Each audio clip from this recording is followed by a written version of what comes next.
आज निफ्टी लगभग 1% डाउन था और पूरे ब्रॉडर मार्केट में सेलिंग थी। इसीलिए मैंने कुछ पॉइंटर्स बनाए हैं कि ऐसी सिचुएशन में अगर आप ट्रेडर हैं तो आपको क्या करना चाहिए, अगर आप इन्वेस्टर हैं तो आपको क्या करना चाहिए, नेक्स्ट निफ्टी का सपोर्ट कहां पर है, ये सब हम आज की वीडियो में डिस्कस करेंगे। तो सबसे पहले तो आप घबराइए नहीं, सबके पोर्टफोलियो में पेन है, सबके पोर्टफोलियो रेड है, सिर्फ आप अकेले नहीं है जिन्हें लॉस हो रहा है। और इसका रीजन है डोनाल्ड ट्रंप, जिन्होंने फार्मा सेक्टर पर जितनी भी ब्रांडेड मेडिसिन हैं या ब्रांडेड या पेटेंटेड प्रोडक्ट्स हैं उन पर 100% टैरिफ लगाया है। ये बहुत ही नेगेटिव बात है हमारी फार्मा कंपनीज के लिए।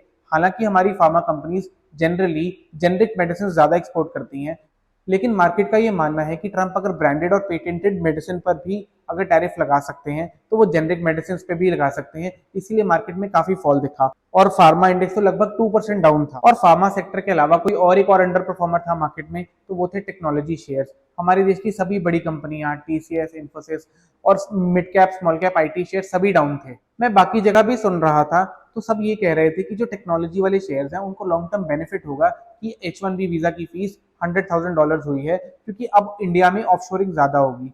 पर मुझे ऐसा लगता है कि डोनाल्ड ट्रंप का व्यू इसमें डिफरेंट है और मैं थोड़ा थोड़ा उनसे अग्री भी करता हूँ। वहां डोनाल्ड ट्रंप को समझ आ रहा है कि एआई की वजह से जो काम हम पहले 8 घंटे में करते थे अब वही काम 2 घंटे में हो पाएगा।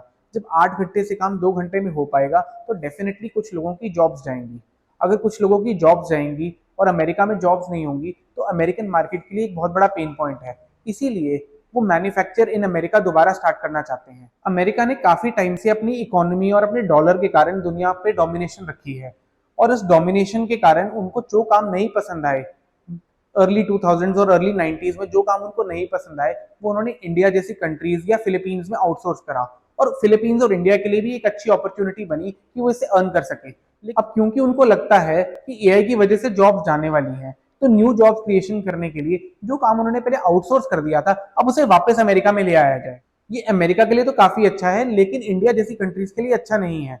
तो फंडामेंटली अगर हम मैक्रो इकोनॉमिक फैक्टर्स को देखें तो वो इंडिया के लिए अच्छे नहीं है और इसी वजह से एफआईएस की सेलिंग भी काफी ज्यादा हो रही है और यूएसडी आईएनआर पे उसका काफी इंपैक्ट आ रहा है। अगर आप देखेंगे तो यूएसडी आईएनआर 88 क्रॉस कर चुका है और रुपी स्लोली स्लोली डेप्रिशिएट होता जा रहा है। इस बात से आप ये मत समझिए कि हमारी कंट्री अच्छी नहीं कर रही, हमारी कंट्री भी अच्छी कर रही है, हमारी जीडीपी ग्रोथ भी ठीक आ रही है और अमेरिका अकेले नहीं बढ़ सकता। आजकल ग्लोबली लिंक्ड जमाना है, ग्लोबलाइजेशन का जमाना है, तो अगर अमेरिका को बढ़ना है तो इंडिया को भी साथ बढ़ना ही पड़ेगा। अगर अब हम थोड़ा टेक्निकल एनालिसिस पर मूव करें तो जो इमीडिएट सपोर्ट निफ्टी का आता है 200 डे मूविंग एवरेज पर वो है 24,600 के आसपास और अगर मैं राउंड फिगर में ले लूं तो 24,500 से 600 निफ्टी को एक पहला सपोर्ट मिलना चाहिए। अगर निफ्टी यहाँ 24,500 600 पर भी नहीं टिकता तो जो नेक्स्ट स्विंग लो है वो है 24,350। अगर निफ्टी 24,350 पर भी नहीं टिकता तो फिर काफी नीचे की विंडो खुल जाएगी जो हमें रीएनालाइज करनी पड़ेगी। अगर फंडामेंटली देखें तो मैंने आपके साथ डिस्कस किया मैक्रो इकोनॉमिक फैक्टर्स जो हैं वो इंडिया के फेवर में नहीं है। तो अब डोमेस्टिक डिमांड ये जीएसटी का रेट कट्स की वजह से कितनी बढ़ती है उस पर डिपेंड करता है और जो अभी अपकमिंग अक्टूबर का जो रिजल्ट सीजन है उस पर भी काफी डिपेंड करेगा। अगर हमारे रिजल्ट्स अच्छे आएंगे तो शायद हमारी मार्केट रिकवर कर जाए, लेकिन अगर हमारी कंपनीज कोई बम्पर रिजल्ट्स नहीं देती तो निफ्टी थोड़ा यहीं आसपास कंसोलिडेट करेगा और नेक्स्ट रिजल्ट्स की वेट करेगा या नेक्स्ट किसी पॉजिटिव न्यूज की वेट करेगा।